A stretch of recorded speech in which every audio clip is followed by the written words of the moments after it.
BFM Bourse, vos placements, nos conseils sur BFM Business.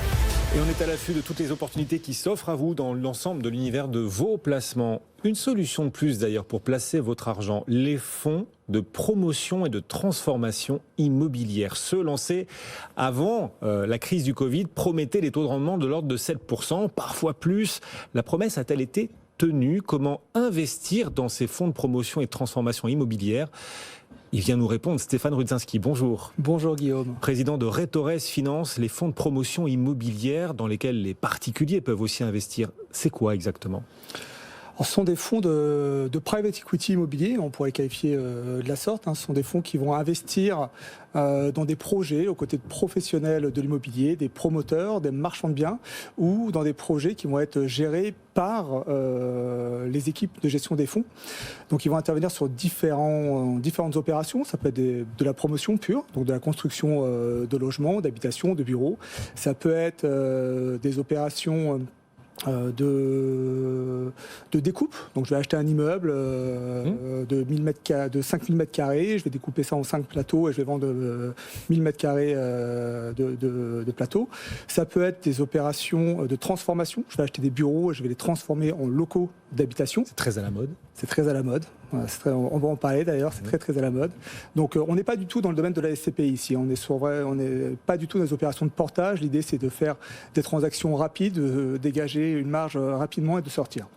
Bon, il existe déjà le crowdfunding immobilier. C'est quoi la différence ? Pourquoi investir son argent dans ces fonds de promotion immobilière plutôt qu'en crowdfunding par exemple ? La différence, c'est que le fonds de promotion immobilière va vous permettre finalement de confier vos choix, la sélection de vos opérations à un professionnel, et vous allez être sur finalement un portefeuille beaucoup plus diversifié. Donc c'est beaucoup moins risqué.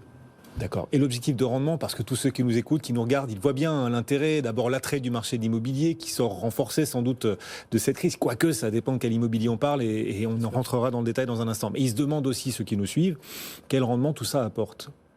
Alors, quelle performance ? Les fonds promettaient effectivement en 2019 des rendements de l'ordre de 7 à 12%.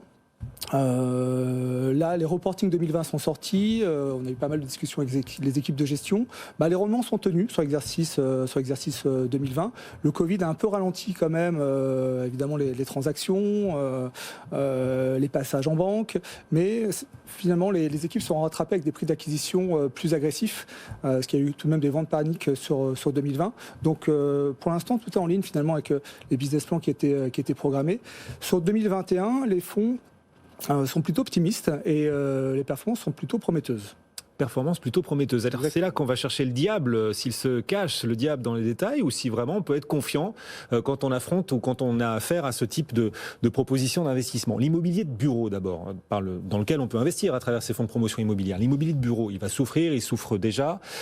C'est vraiment le meilleur moment pour ceux qui nous écoutent pour investir dans l'immobilier de bureau à travers ce type de fonds par exemple ?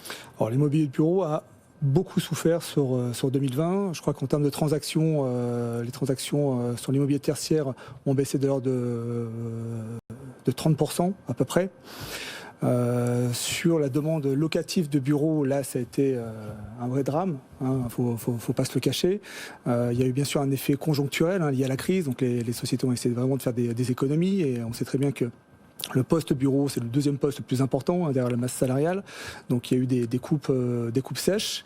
Le poste bureau, c'est le deuxième poste le plus important de dépenses derrière la masse salariale. De manière générale, c'est le cas.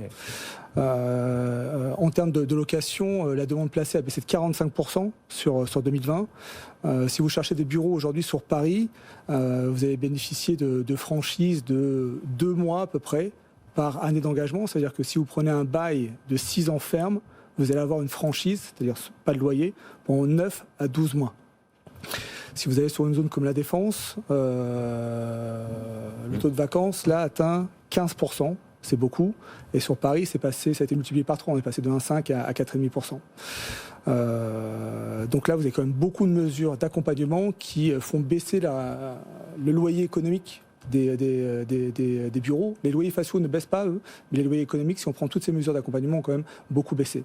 Puis vous avez ce phénomène structurel qui est le télétravail, bien sûr. Oui. Quand vous discutez aujourd'hui avec les brokers, tous vous disent que les sociétés recherchent les surfaces inférieures de 15 à 30% par rapport à la période pré-Covid.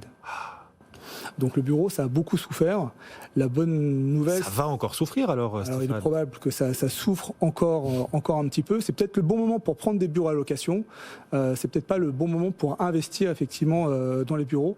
Alors, ces fonds de promotion immobilière et de réhabilitation ne sont pas entrés massivement en fait sur le marché des bureaux. Ils ont travaillé pas mal d'opérations de restructuration, mais ils ne sont pas rentrés sur les opérations classiques qui consistent à acheter un actif, le sécuriser avec un bail long terme pour le revendre à un institutionnel. Ça n'a pas été du tout le cas. Par contre, j'ai discuté avec un gérant qui me disait, voilà, aujourd'hui, sur certaines zones, quand on commence à pouvoir acheter des bureaux au prix de l'habitation, ça devient très très intéressant. Donc il est probable qu'il y aura des choses à faire en matière de transactions sur 2021 sur le bureau. En attendant, mieux vaut privilégier l'investissement résidentiel à travers ces fonds de promotion et de transformation immobilière. On peut aussi, à travers ces fonds-là, investir son argent dans le développement du résidentiel ? Oui, bien sûr, bien sûr. D'ailleurs, la majorité des fonds investissent sur ce segment ce segment immobilier. Le marché résidentiel a plutôt bien tenu. Vous avez vu, les prix ont peu baissé, les transactions ont peu baissé.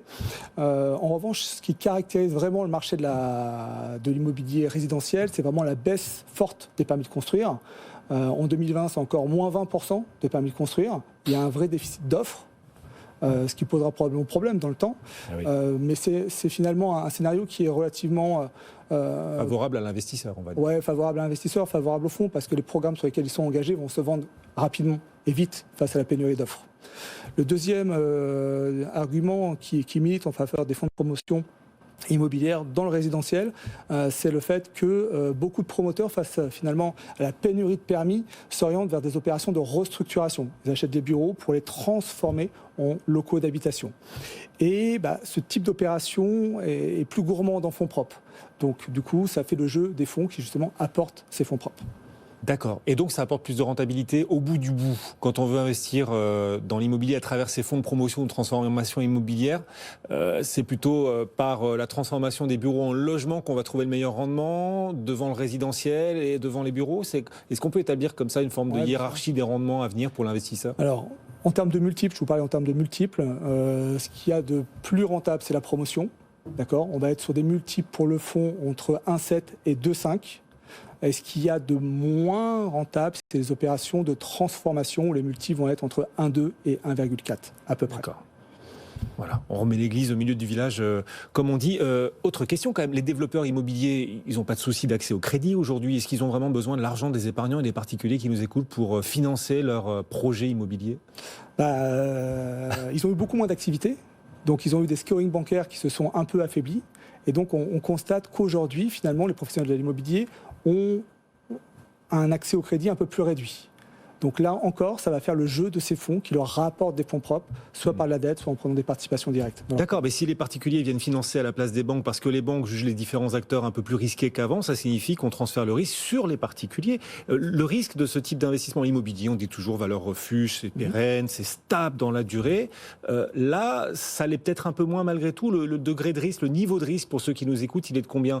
On dit aussi souvent, plus c'est rentable, plus c'est risqué. Vous nous dites 7% de rendement annuel souvent sur ce type de fonds. C'est assez rentable, donc c'est aussi assez risqué ou pas ? Alors, il y a plusieurs questions. La première, ensemble. Je vous assomme là. La première question, effectivement, les espérances de rendement, c'est entre 7 et 12% à peu près.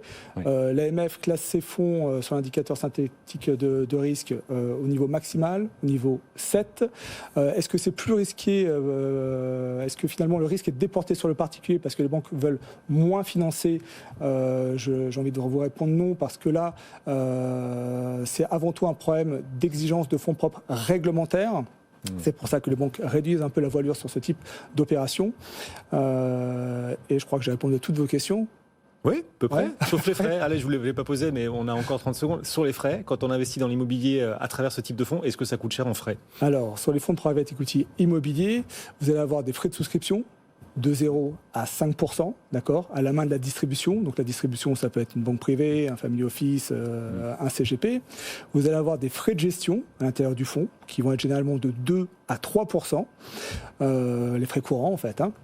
Et vous allez avoir également des frais de surperformance pour l'équipe de gestion, qu'on peut rapprocher du carry d'interest, qui vont être généralement d'une vingtaine de pourcents, au-delà d'un rendement minimum pour le souscripteur de l'ordre de 5%.